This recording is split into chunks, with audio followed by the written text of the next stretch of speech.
이제 우리 하나님 말씀 같이 살펴보시겠습니다. 고린도전서 2장 1절 2절 두 구절인데요, 오늘도 다 자리에서 일어나셔서 고린도전서 2장 1절 2절 두 구절이니까 합심해서 같이 읽도록 하겠습니다. 같이 읽겠습니다.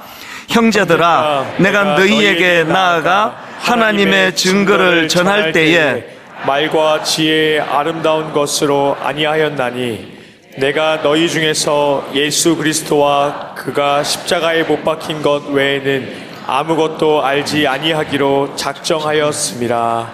아멘. 네, 자리에 앉아 주시기 바랍니다. 예전에 제가 그 사막을 건너는 6가지 방법, 이 책을 소개해 드린 적이 있는데요, 이 책에 보면은 이제 이 사막을 건너는 방법들을 몇 가지로 설명하면서 그 중에 아주 참 인상적인 그 대목이 있습니다. 사막을 건너는 방법 중에서 모래에 갇히면 타이어에서 바람을 빼라, 그러니까 이런 대목이 있습니다. 전에 말씀드렸지 않습니까? 인생은 하나도 변함이 없는 그런 산을 오르는 거가 인생이 아니다. 인생은 너무나 가변적인, 그래서 바람 한번 휙 불면 있던 도로가 없어져 버리고 또 바람 한번 휙 불면 없던 도로가 생기는 너무나 많은 변화가 있는 이 사막을 횡단하는 것 같은 게 이게 인생이다. 너무 그게 와닿는 겁니다. 누가 그걸 원했습니까만 병이 찾아오고 실직을 하게 되고 가정의 아픔을 겪고, 이게 바로 이 사막 같은 가변적인 상황에 놓이는 것 때문입니다. 그러다가 보니까 이 사막 같은 인생을 살아가다가 보면은 우리는 때때로 이 모래에 갇히는 것과 같은 이런 당황스러운 상황을 만난다는 겁니다. 이게 왜 위험한가 하면은요, 이 바퀴가 사막 모래에 빠져버리면 평상시 자기가 자랑하던 운전 실력, 경험, 이 하나도 소용이 없어지는 거거든요. 그렇기 때문에 이 인생의 바퀴가 사막 모래에 빠지는 이런 당황스러운 일을 만나게 되면은 타이어에서 바람을 빼라는 겁니다. 여기서 말하는 그 타이어의 바람을 빼는 게 뭘 뜻하는지 대략 짐작할 수 있지 않습니까? 그동안 자기가 의지했던 경험, 지식, 그리고 또 이런 교만한 태도 있지 않습니까? 나는 내 인생을 책임질 수 있어. 내 인생의 타이어는 튼튼해, 문제 없어. 그래가지고 이제 스스로 그 모래에서 빠져나가려고 발버둥을 치면 점점 깊이 빠져들어가는 거거든요. 그래서 우리가 이 땅을 살아가다가 이런 위기를 만나면 이제 자기가 뭘 해보겠다고 자꾸 발버둥 치는 게 아니라 타이어에 바람을 빼는 거죠. 힘을 빼야 된다는 거죠. 이런 의미에서 지난주에 우리가 살펴본 시편 147편 10절 11절이요.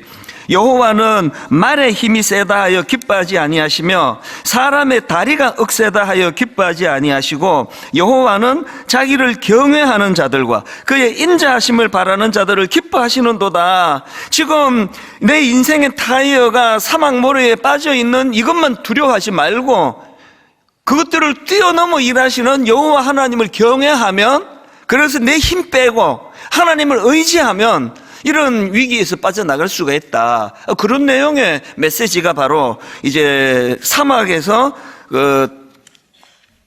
바퀴가 그 모래에 빠지면은 이제 힘 빼야 된다. 타이어 바람을 빼야 된다.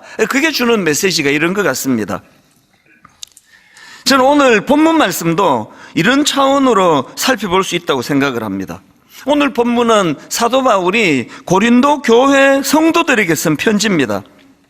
이 고린도 교회는 바울이 개척한 교회인데요, 바울이 이제 그 고린도 교회를 떠난 이후에 그 교회에 여러 가지 문제가 생겼다는 가슴 아픈 이야기가 계속 전해지는 겁니다. 그래서 이런 상상을 해봤습니다.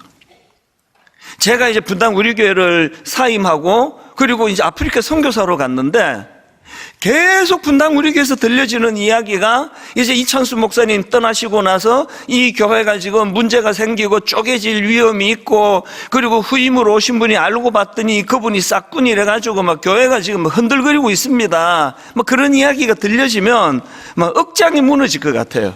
잠을 이룰 수 있겠냐고요. 바울이 지금 그런 상황이에요. 그래서 사도 바울이 이 편지를 쓰는 거거든요.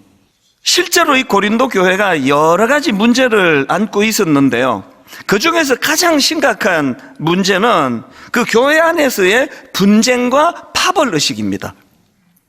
그래서 사도 바울이 이렇게 고린도전서 1장 11절에서 기록합니다. 내 형제들아, 글로에의 집편으로 너희에 대한 말이 내게 들리니 곧 너희 가운데 분쟁이 있다는 것이라. 그 분쟁이 어느 정도인가 하니까요. 그 다음 12절입니다. 내가 이것을 말하거니와 너희가 각각 이르되 나는 바울에게, 나는 아볼로에게, 나는 게바에게, 나는 그리스도에게 속한 자라 한다는 것이니. 이게 지금 교회가 편이 갈라져 가지고 나는 담임 목사 편이다, 나는 저 장로들 편이다, 나는 부교육자 편이다, 이런 식으로 막 지금 산산조각이 나 있는 겁니다. 제가 목회를 해보니까요, 교회에 어려움이 있고 문제가 좀 있어도요, 성도님들이 딱 한 마음으로 단합이 돼가지고 그렇게 대처해 나가면 아무 일도 아니더라고요. 이 교회가 가장 위험한 게 그게 자꾸 마음이 갈라지는, 가정도 마찬가지 아닙니까? 그래서 사도 바울이 이제 그 문제점들을 보고 아픈 마음으로 참 눈물로 쓴 편지가 그게 고린도전서예요. 고린도후서도 마찬가지고. 근데 제가 이 고린도전서를 읽으면서 참 주목하는 게 이 바울이 제시하는 대안이 너무 간단해요. 누가 잘했느니 누가 잘못했느니 이 문제를 해결하려면 이래야 되고 저래야 되고 없고요. 굉장히 간단해요.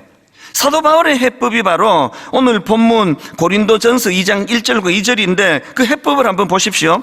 형제들아, 내가 너희에게 나아가 하나님의 증거를 전할 때에 말과 지혜의 아름다운 것으로 아니하였나니 내가 너희 중에서 예수 그리스도와 그가 십자가에 못 박히신 것 외에는 아무것도 알지 아니하기로 작정하였습니다. 이게 지금 바울이 뭘 강조하는가 하면은 이런 얘기를 해요. 여러분들 한번 생각해 보십시오. 내가 언제 여러분들에게 내 말과 내 지혜의 아름다움을 의지해서 말씀을 전한 적이 있습니까? 저는 오직 예수 그리스도와 그분의 십자가만 의지해서 말씀을 전했는데 교회가 왜 이렇게 자꾸 분쟁이 생기는 겁니까? 교회가 자기의 말과 자기 지혜의 아름다움으로 그렇게 다투고 있는 게 너무나 마음이 아픕니다. 그런 얘기거든요. 그러니까 지금 바울이 강조하는 거는 대안은 하나예요. 교회는 각자가 그냥 나 잘났다 너 잘났다 그러면서 자기의 말과 자기 지혜의 아름다움을 드러내면서 그렇게 하는 게 아니라는 거죠. 이런 내용을 담고 있는 오늘 본문을 제가 묵상을 하면서 고린도전서 2장 2절에서 제가 주목하는 게 있습니다. 2절을 한번 보십시오. 그 우리말 성경에 그 번역하는 과정에서 빼버렸는데요. 이게 헬라어로 보면은, 이게 원어로 보면은 거기에 접속사로 시작합니다. 왜냐하면, 이 접속사예요. 왜냐하면 내가 너희 중에서 예수 그리스도와 그의 십자가에 못 박히신 것 외에는 아무것도 알지 아니하기로 작정하였습니다. 이게 무슨 뜻인지 아시겠죠? 자기가 예수 그리스도와 십자가를 의지하는 건 자기의 말과 지혜의 아름다움을 의지하면 안 되기 때문에, 그렇기 때문에 본인은 어떻게 한다고요? 나는 예수 그리스도와 그의 십자가에 못 박힌 것 말고는 관심을 갖지 않기로 뭘 했다고요? 작정했대, 작정. 이게 굉장히 중요합니다. 신앙생활은 머리로 깨닫는 것으로 끝나는 게 아니라 깨달은 말씀을 가지고 자기 삶에서 결단하는 거예요. 난 이렇게 하기로 결단하는 거죠. 바로 이 본문 말씀 2절에 대하여 그 로이드 존스 목사님이 쓴 십자가에 못 박히신 예수 그리스도, 이런 제목의 책이 있는데요. 이 책에 보면은 왜 바울이 이렇게 비장하게 결심을 하는가, 결단을 하는가, 이 부분에 대해 설명하는 그 대목이 나오는데, 로이드 존스 목사님의 해설을 한번 들어보십시오. 사도는 대체 왜 이런 결심을 한 것일까요? 오늘날 복음을 전하는 모든 이들과 교회가 같은 결심을 해야 하는 이유는 무엇일까요? 저는 오늘날 교회가 바로 이 결심을 하지 않았기 때문에 능력을 잃고 사람들에게 무시당하는 것이라고 확신합니다. 너무 동의가 돼요. 오늘 이런 말씀 우리가 왜 읽어야 된다고요? 왜 우리도 사도 바울처럼 우리도 결심하는 거죠? 나는 이제 예수 그리스도와 그분의 십자가 외에는 의지하는 것이 아무것도 없기를 원합니다. 그래서 제가 오늘 이 본문 말씀을 가지고 묵상을 하면서 사도 바울이 하는 이런 결심, 이런 결단, 그 내용이 왜 이게 인생에 유익하냐, 이거를 제가 두 가지로 제가 정리를 해드리려고 하는데요. 이 바울의 결심이 가진 두 가지 의미가 뭐냐? 첫째, 이게 능력 회복의 문제예요. 왜 바울이 예수 그리스도와 십자가만 의지하겠다고 결심을 하는가 하면은 저는 그 답을 고린도전서 1장 18절에서 찾을 수 있다고 생각합니다. 왜 그런 결심하느냐고요? 십자가의 도가 멸망하는 자들에게는 미련한 것이요 구원을 받는 우리에게는 하나님의 능력이라. 내가 이게 뭐 예수 믿는 것도 아니고 안 믿는 것도 아니고 뭐 예수님도 의지하고 세상도 의지하고 이래 갖고는 거기에 능력이 나타나지 않기 때문에, 그래서 결국은 교회가 힘을 잃어버리고 쪼개지고 싸우고 다투고 이러니까 이제 모든 성도님들이 하나가 되어서 이제 나는 오직 예수 그리스도와 그분의 십자가만 내가 의지하겠다, 이렇게 결단을 해야 된다는 거거든요. 이런 의미에서 여러분, 이 세상 사람들이 자꾸 이제 이 십자가를 미련한 것이라고 그렇게 오해를 하는데요. 교회가 그 오해를 풀기 위해서 우리가 구현해야 되는 게 하나 있습니다. 그게 고린도전서 4장 20절입니다. 하나님의 나라는 말에 있지 아니하고 오직 능력에 있습니다. 저는 이 고린도전서 4장 20절을요, 올해의 모든 성도님들이 마음에 담는 올해의 성구로 삼고 싶습니다. 저부터가 말이 너무 많아요. 하나님이 이 말씀으로 천지를 창조하셔가지고 우리가 그를 닮은 제자들이다 보니까 말이 너무 많아요. 근데 말이 많은 거에 비해 가지고 능력이 별로 없잖아요. 우리 모두가 각오하고 결단하고, 이제 저도 사도 바울처럼 하나님, 내가 한번 결심하기 원합니다. 이제 저는 오직 예수 그리스도와 십자가만 의지하기를 원합니다. 그렇게 결단하고, 더 중요한 건 이제 우리가 이런 걸 목표로 삼자고요. 하나님 나라는 말에 있지 않고 능력에 있습니다. 변화에 있습니다. 자꾸 이상하게 교회 와서 시험에 드는 분이 계시는데요. 아니, 교회에 이상한 사람이 왜 이렇게 많아? 그리고 이제 다락방 모임 같은데 한번 딱 가보고, 안 가. 그 다락방 갔더니 그 이상한 사람들이 너무 많아. 나 안 갈래. 그게 다 오해예요. 아니, 여러분, 교회에는 원래 이상한 사람들이 모이는 데예요. 아니, 병원에 그 아픈 분들이 가시는 거 아닙니까? 아니, 무슨 병원에 쌩쌩하고 건강한 사람들로 꽉 차 있으면 그 병원 문 닫아야 되는 거 아니냐고요. 교회는요, 영적인 병원이에요. 이상한 사람들이 모여요. 세상에서 나고자 받아주지도 않고 저렇게 이상해가지고 그 세상에서 누가 받아주느냐고요. 그런 사람들을 받아주는 게 교회입니다. 그래서 진짜 교회는 이상한 사람들이 많아요. 제가 봐도. 지금 한번 쓱 둘러보세요. 다 이상해요.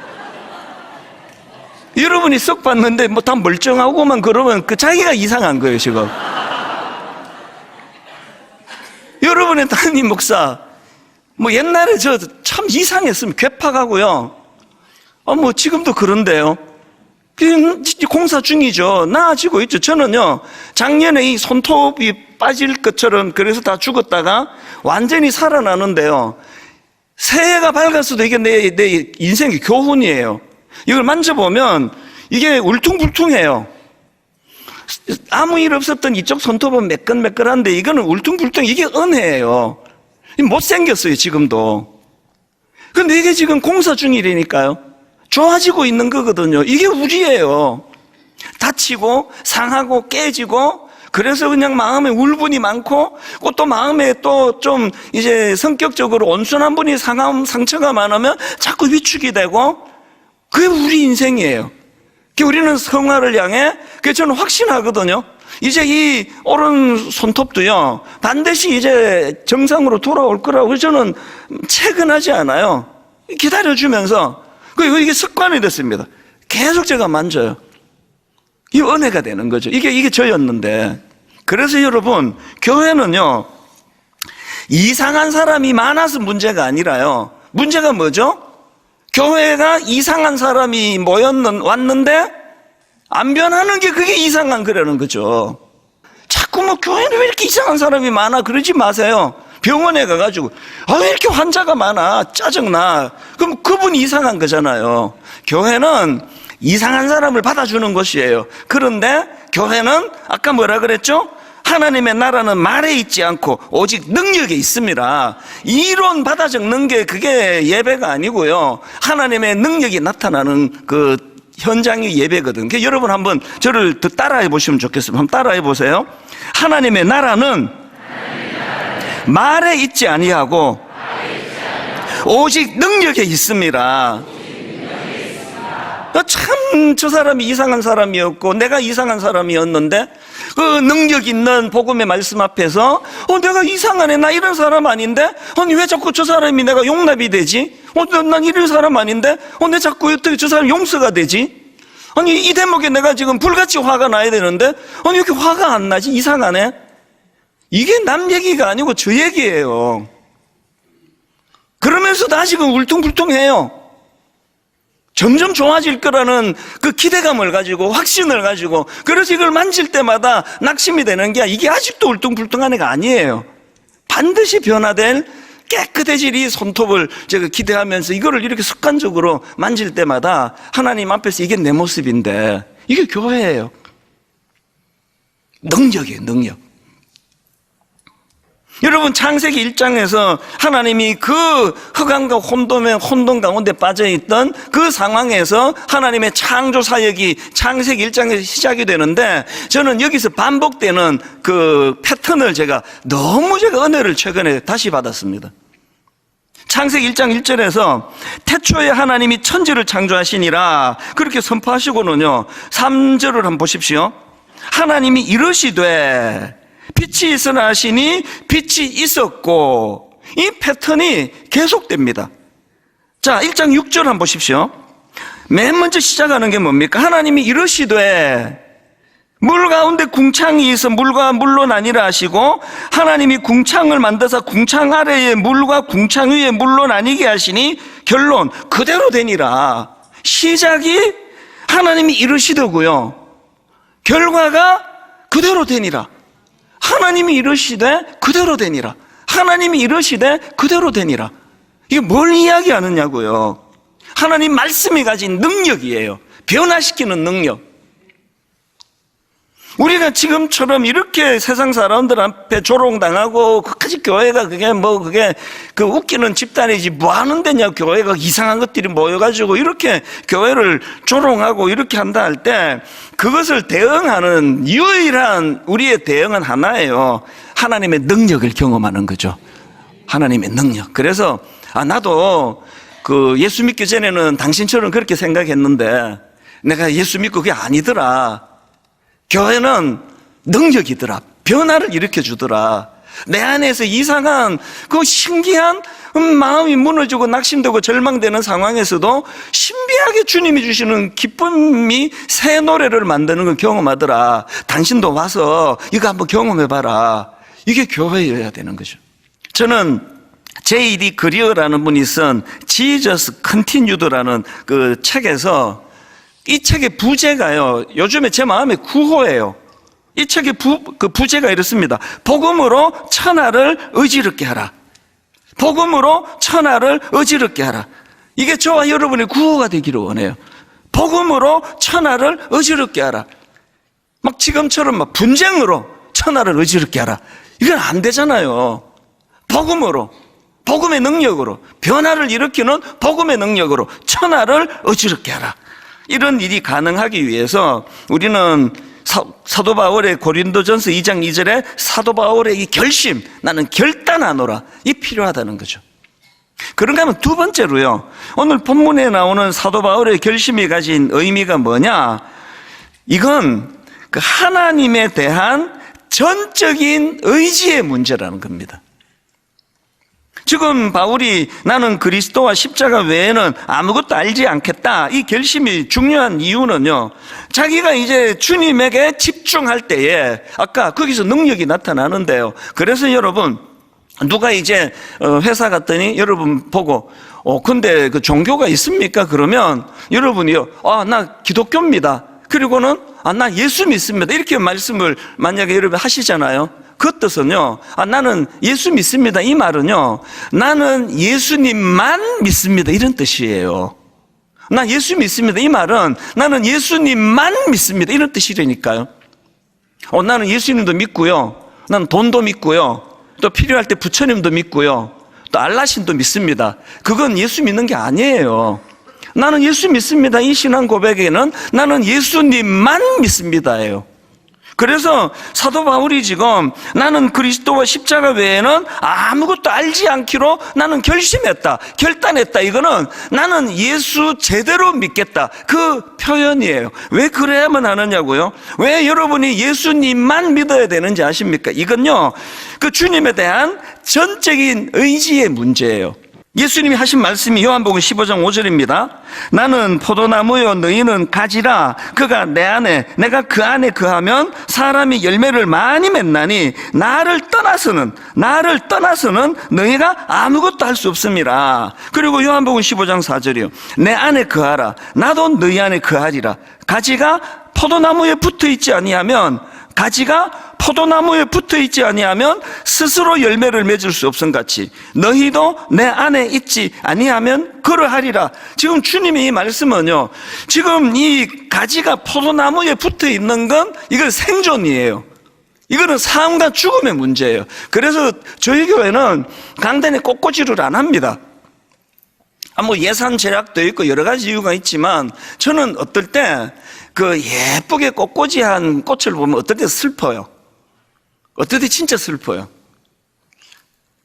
그 멀쩡하게 지금 가지에 붙어있던 꽃을 우리 필요 때문에 그거 뚝 꺾어가지고 그래서 이 꽃꽂이를 해놨는데요, 우리 필요를 위해서 그 꽃 가지에서 이 꽃을 꾹 꺾는 그 순간 이 꽃이 죽은 거예요. 이 꽃꽂이를 보면 그냥 슬퍼요. 이건 이미 누군가에 의해서 죽은 꽃인데, 그래가지고 이 꽃꽂이에 한 게 뭐 한 달 가는 걸 봤습니까? 가지에 붙어 있을 때 영양 공급받고 하던 그것이 연장돼가지고 버티고 있는 거예요.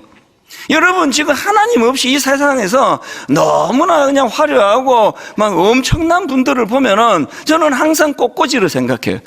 지금 너무나 아름다운데, 이게 아름답고 덜 아름답고의 문제가 아니에요. 왜 여러분 우리가 나는 예수님만 믿습니다라고 고백을 해야 되는가 하면, 그거는 지금 가지가 포도나무에 붙어 있기 위한 몸부림이에요. 안간힘을 쓰는 거거든요. 제가 2주 전에 저희 어머니 소천 소식을 듣고는요, 이게 뭐 이제 연말에 막 이제 비행기표 구하기도 너무 어렵잖아요. 그래서 막 부랴부랴 막 그렇게 해가지고 이제 급하게 장례 치르려고 이제 비행기를 탔는데요, 그 와중에 제가 비행기에서 읽을 책을 4권을 갖고 갔어요. 그리고 노트북을 갖고 가서 그걸 옮겨 적고 하려고 그렇게 막 무겁게 해가지고 갔는데요, 그 4권 중에서 유독 제가 계속 반복해서 읽었던 책이 있는데요, 그게 아까 소개해드렸던 로이드 존스 목사님이 쓴 십자가에 못 박히신 예수 그리스도, 이 제목의 책이에요. 아주 얇은 책인데요, 지금 어머니 장례를 치르러 가는 너무 가슴 아픈 그 상황 속에서 제가 왜 이 책을 계속 읽었을까요? 우리 하나님은 참 놀라운 분이에요. 제가 사실 어머니가 돌아가시기 전에 이미 이제 새해는 분당 우리 교회가 부흥을 선언하기를 원한다. 이제 한번 분당 우리 교회는 일어설 것이다, 한번 달려갈 것이다, 꿈을 꿀 것이다, 이런 마음의 소원을 주셨기 때문에, 그래서 제가 오래전부터 이제 2024년 새해 첫 주 첫 예배는 이제 오늘 이 본문, 오직 그리스도와 그분이 십자가를 선포하는 것으로 내가 말씀을 전할 것이다, 이렇게 이미 준비해 놓은 거거든요. 그런데 하나님께서는 저 개인에게 먼저 그 일을 하나님께서 허락해 주셨어요. 그래서 제가 비행기에서 그 책을 읽으면서 마음으로 많이 다짐을 했습니다. 고린도전서 2장 2절 오늘 본문이요, 내가 너희 중에서 예수 그리스도와 그가 십자가에 못 박히신 것 외에는 아무것도 알지 아니하기로 작정하였습니다. 고린도전서 1장 18절 십자가의 도가 멸망하는 자들에게는 미련한 것이요 구원을 받는 우리에게는 하나님의 능력이라. 그 책을 보면서 그 비행기 타고 장례 끝나고 돌아오는 중에도 또 읽었습니다.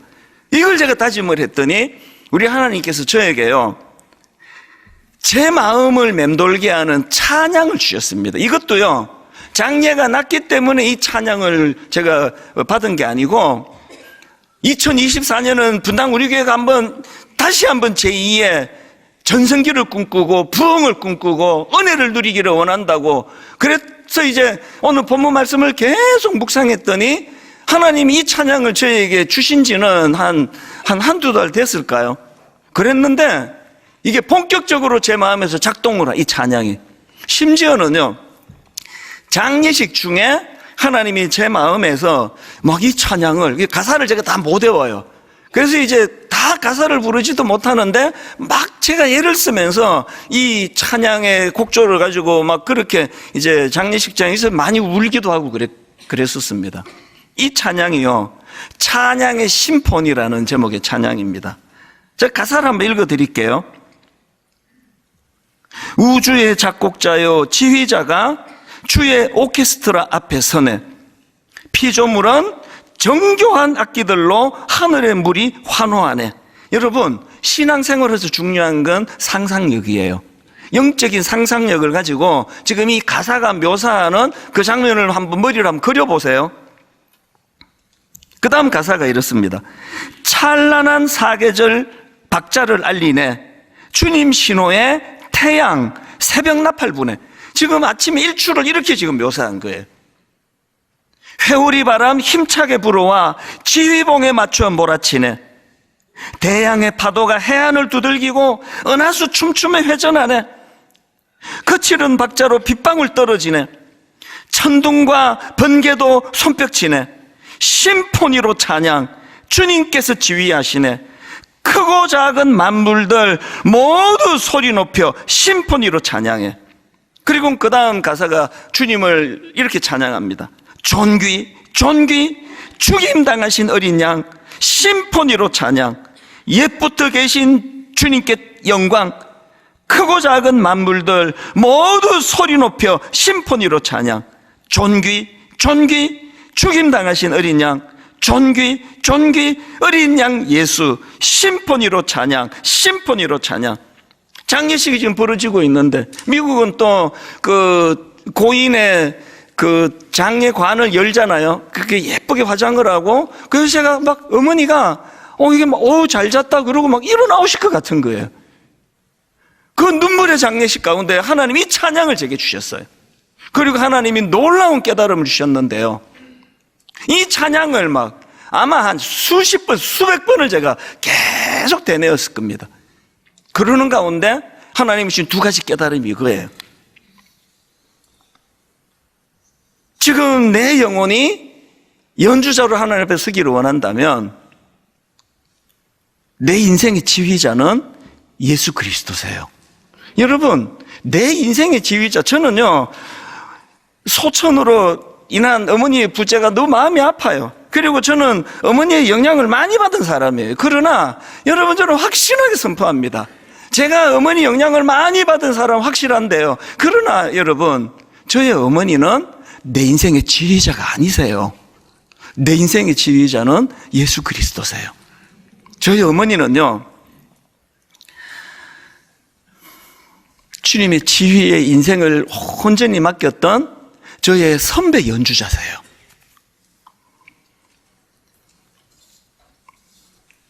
지난주에 이제 장례가 끝나자마자 막 불이 나게 이제 귀국해가지고, 그렇고 이제 지난 주일 예배를 막 얼마나 제가 은혜롭게 힘차게, 뭐 은혜로운지는 모르겠지만 하여튼 막 소리 크게 지르면서 그렇게 예배를 드렸잖아요. 송구영신 예배 때는 더 했습니다. 막 너무너무 힘차게 송구영신 예배 드리고, 막 아니 저분이 지금 상중에 있는 거 만날 정도로 막 뜨겁게 그렇게 송구영신 예배를 드렸더니요, 그랬더니 지난 한 주 내내 메일이 왔어요. 문자도 오고. 저를 아끼는 분들이 눈물로 메일을 보내주셨는데 이런 내용입니다. 목사님, 그 애쓰시는 건 고마운데 울고 싶을 땐 우셔야 됩니다. 이런 위로가 되게 많았어요. 울고 싶을 땐 우셔야 됩니다. 아니 참 부족한 저를 그렇게 위로해 주시는 건 너무 감사한데요, 근데 여러분 그 오해예요. 제가 이제 울고 싶은데 참는 게 아니고요, 제가 지난 주일 예배, 송구 영신 예배, 오늘 이 시간 제가 하나님 앞에서 가슴이 뜨거워지는 거, 여러분 그 슬픈 거 맞거든요. 그리고 한편으로 눈물도 사실 맞아요. 그러나 제가 하나님 앞에서 내 인생의 지휘자는 예수 그리스도시고 어머니는 그 불편한 몸을 훌훌 벗고 이제 천국으로 가셨다면 나는 여전히 우리 어머니의 지휘자가 되시고 내 인생의 지휘자가 되시는 그 주님만 바라보면 아무 문제가 없다는 것, 이걸 자꾸 하나님이 제 마음에 주세요. 그 지휘자 되시는 예수 그리스도께서 슬픔을 당한 제 마음에 계속 새 노래를 주세요. 그런가 하면은 제가 이렇게 힘을 낼 수 있는 이유는요, 지난주에 막 그렇게 소리 지르며 제가 설교할 수 있었던 거는 저의 선배 연주자 되시는 어머니가 뭘 원하시는지를 너무 잘 알기 때문입니다. 이미 여러 차례 저에게 유언을 주셨어요. 너는 목사다. 어떤 상황에서도 예배에 지장을 주면 안 된다. 네 감정 때문에 말씀 준비 소홀히 하면 안 된다. 어떤 경우라도 성도 사랑하는 일, 네가 네 자식들을 사랑하는 거 내가 아는데 네 자식을 사랑하는 그 이상으로 성도들을 사랑해야 된다. 선배 연주자님께서 저에게 그런 지침을 주셨기 때문에 힘을 얻는 거예요. 그래서 여러분 제가요, 이런 아픔을 겪고 저런 슬픔을 당하지만 또 희로애락의 감정이 있어서 눈물을 흘리지만 한 가지는 확실히 알아요. 주님이 내 인생의 지휘자시기 때문에 어떤 경우라도 그것이 저를 무너지게 하지 못합니다. 여전히 그분은 나를 지휘하고 계시기 때문에. 그런가 하면 또 하나 깨달음이 있었는데요, 제가 이 찬양의 심폰이라는 찬양을 묵상할 때 깨달은 게, 우리 삶의 지휘자가 예수 그리스도라면 우리 삶에 그분이 원하시는 악보가 필요하다는 거죠. 악보. 이 악보가 그분이지 성경이에요. 우리 성가대를 보면은 어떨 때 다 이제 악보 안 보고 외워서 하잖아요. 그건요, 악보 없이 제멋대로 한다는 게 아니에요. 악보를 너무 소중히 여기기 때문에 일단 외우신 거예요. 그리고 지휘자 보고 집중해서 그렇게 아름다운 찬양이 그 연주가 되는 거 아닙니까?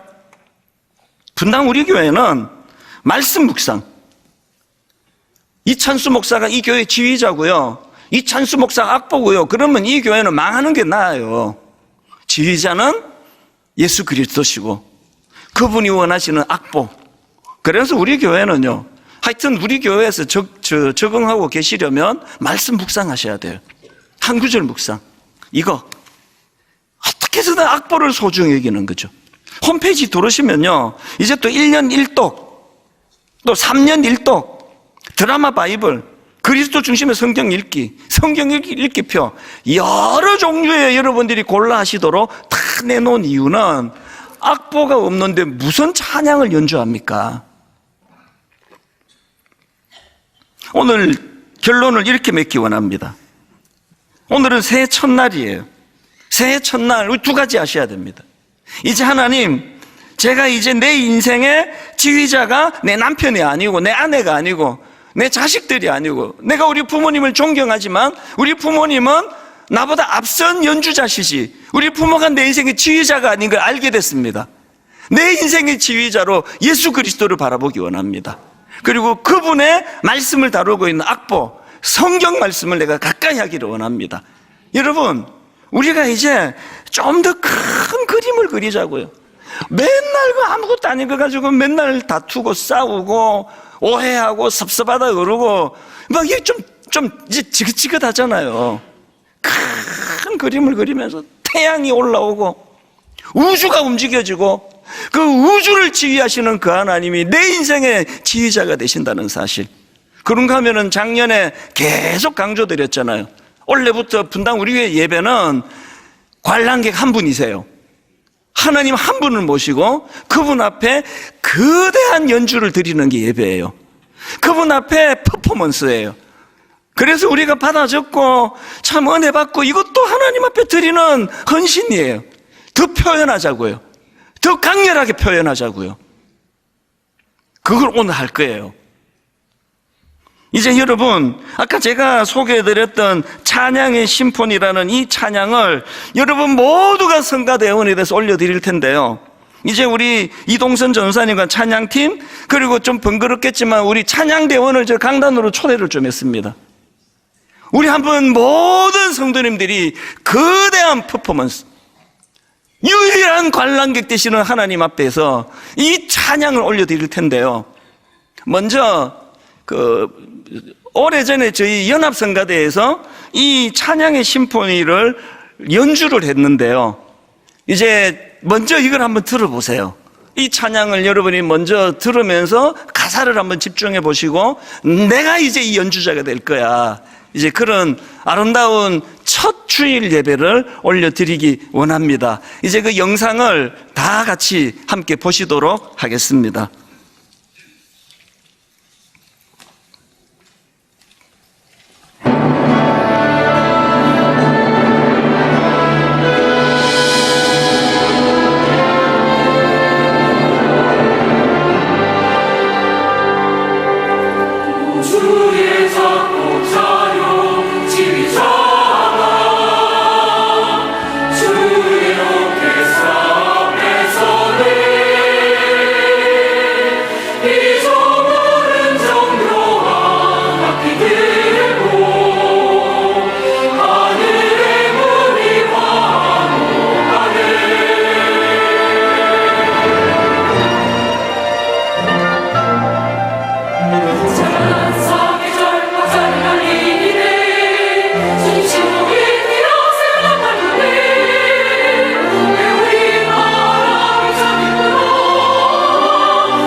우주의 작곡자요 지휘자가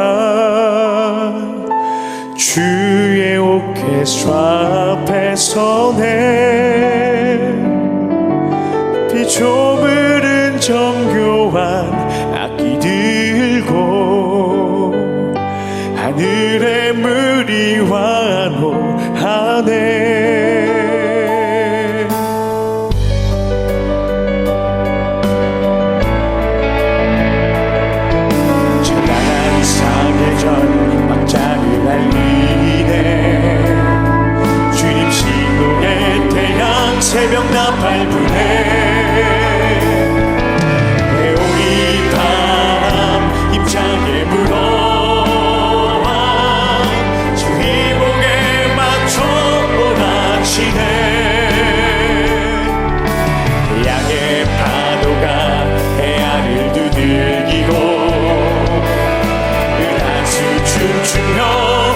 전하네. 거친 방차로 빗방울 떨어지네. 전투와 번개도 손뼉치네. 심포니로 찬양. 주님께서 지휘하시네. 크고 작은 만물들 모두 소리 높여 심포니로 찬양해. 심포니로 찬양. 주님께서 지휘하시네. 크고 작은 만물들 모두 소리 높여 심포니로 찬양해.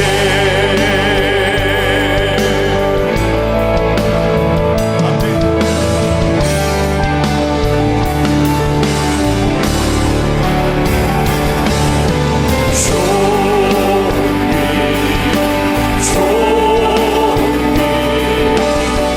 주님 당하신 어린 양.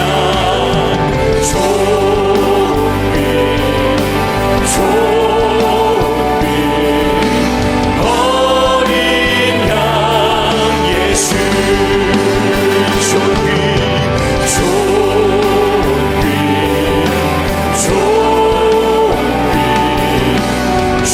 주님 당하신 어린 양.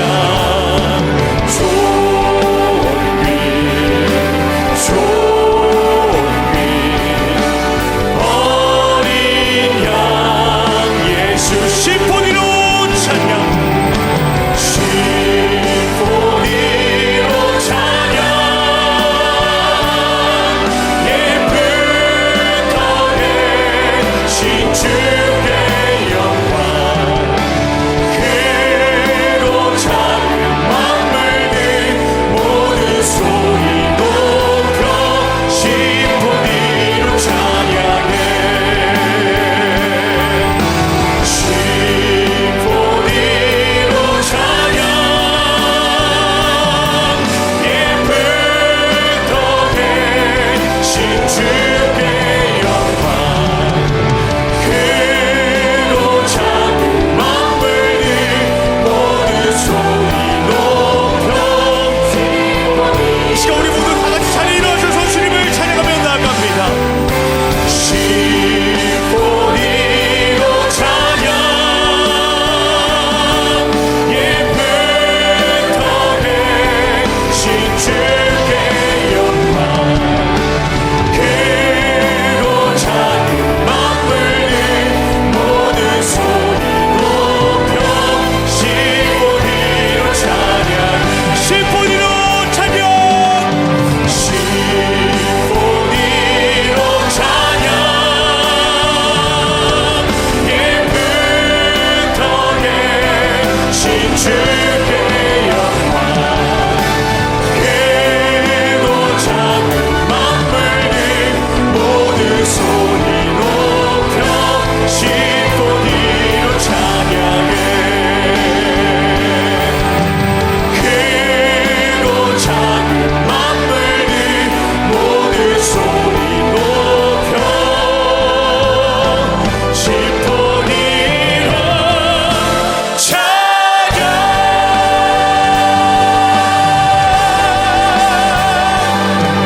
주님 감사합니다. 주님 모든 감사와 영광의 목소리를 나아갑시다. 주님 오늘 영광 받아주시옵소서.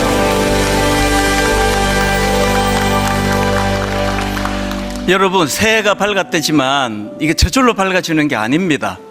달력 뜯는다고 밝아지는 게 아니고요. 우리 영혼에서 찬양이 울려 퍼질 때, 그때 밝아지는 거거든요. 이 예배 이 영상하고요, 또 우리 아까 연합 찬양대가 불렀던 영상을 홈페이지와 유튜브에 바로 올려드립니다. 저처럼 막 듣고 또 듣고 또 듣고 또 들으세요. 그리고 다짐하세요. 내 인생의 지휘자가 예수 그리스도이시기를, 그리고 그분이 원하시는 악보, 말씀을 내가 묵상하고 사랑하겠노라고. 그래서 하나님, 이 세상은 해가 바뀌어도 달라진 게 하나도 없습니다. 들리는 소리가 우울하고, 누가 무슨 범죄를 했고, 누가 뭐 어떻게 죽었고, 이런 우울한 소리가 들려지는 시대 속에서도 여전히 내 영혼을 지휘하시는 분은 예수 그리스도시기 때문에 그 어두움의 영향을 받아 우울한 인생이 아니라, 여전히 여러분 말씀드렸잖아요. 내 영향을 많이 받은 제 어머니지만, 어머니가 돌아가신 그 사건이 저에게 눈물을 주고 아픔을 주는 그 사실이지만, 이제 육신을 훌훌 벗어 주님 앞에 천국에 계시는 어머니를 생각하며 감격하고 감사하고, 또 새 노래를 주셔서 여전히 마음에서 기쁨으로 노래하는 이 은혜가 저뿐만 아니라 모든 성도님들에게 임하게 되기를 원합니다. 우리 한번 첫 예배예요. 하나님 앞에 기도할 때 하나님, 내 인생의 지휘자가 되어 주시기 원합니다.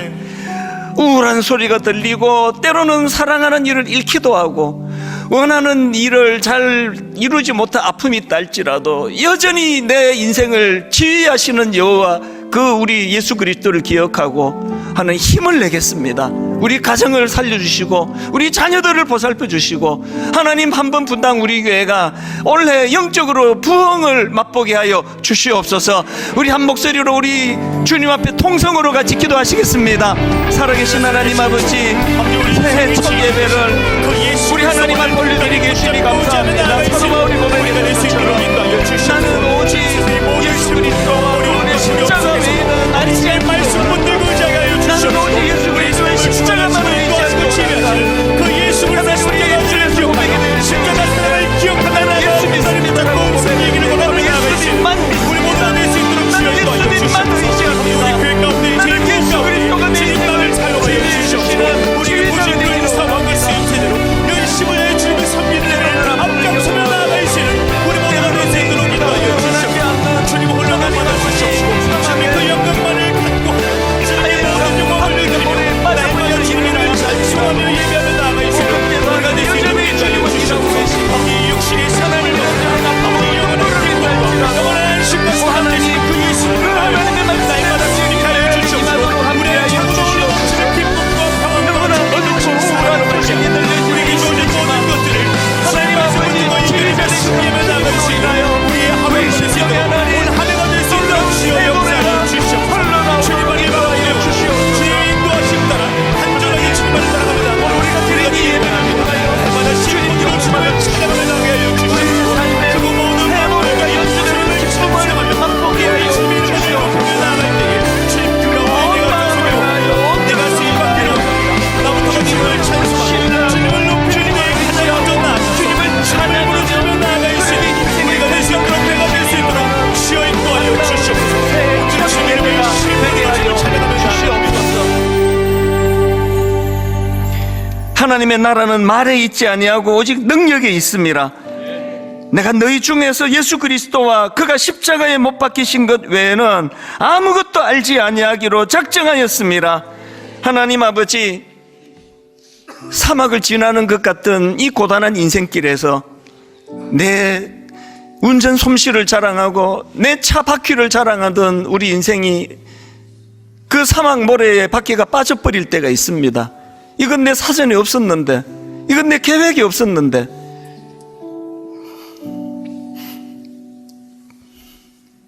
내 인생의 바퀴가 사막의 모래에 빠져서 어떻게 벗어나 보려고 안간힘을 쓰면 쓸수록 더 깊이 빠져들어가는 그 일들을 우리가 겪고 있다 할 때에 지금은 힘을 뺄 때구나, 지금은 하나님을 의지하며 그분을 경외하며, 그래서 하나님, 우리 모두가 다 이런저런 당황스러운 일이 끊임없이 찾아온다 할지라도 사랑하는 일을 먼저 하나님께 보내드리고 원하지 않는 일을 겪으며 마음이 아프다 할지라도 그것이 내 마음을 아프게 할 수 있을지는 몰라도 그것이 내 인생을 송두리째 흔드는 일은 할 수 없다고 고백할 수 있도록 여전히 우리 인생의 지휘자가 되어 주시옵소서. 첫날 첫 예배 주님 앞에 올려드리오니 매 예배 때마다 유일한 관객이 되시는 우리 주님을 모시고 온 정성을 다하여 아름다운 연주를 예배를 통하여 올려드리도록 이 한 해 동안 저희들을 인도하여 주시옵소서. 우리 주 예수 그리스도의 은혜와 하나님 아버지의 다함없는 사랑과 성령님의 감동, 감화, 위로교통 충만하심의 역사가 이런저런 변수가 많고 예측하지 못한 돌발적인 일을 만나고 사랑하는 일을 먼저 보내드리고 사랑하는 어떤 일들을 내려놓아야 되는 이런 일들을 맞닥뜨리는 현실 앞에 그럼에도 불구하고 여전히 하나님이 내 하나님 되시기에 그분이 내 인생의 지휘자가 되시기에 다시 한번 새 노래를 부르며 힘을 얻어 달려가기로 다짐하며 예배하는 모든 주의 자녀들 머리 위에 지금부터 영원토록 함께 하시기를 간절히 축원하옵나이다. 아멘. 지금은 선교 헌금 시간입니다. 이 예배를 통해 삶 가운데 은혜와 회복이 충만하시길 간절히 기도합니다.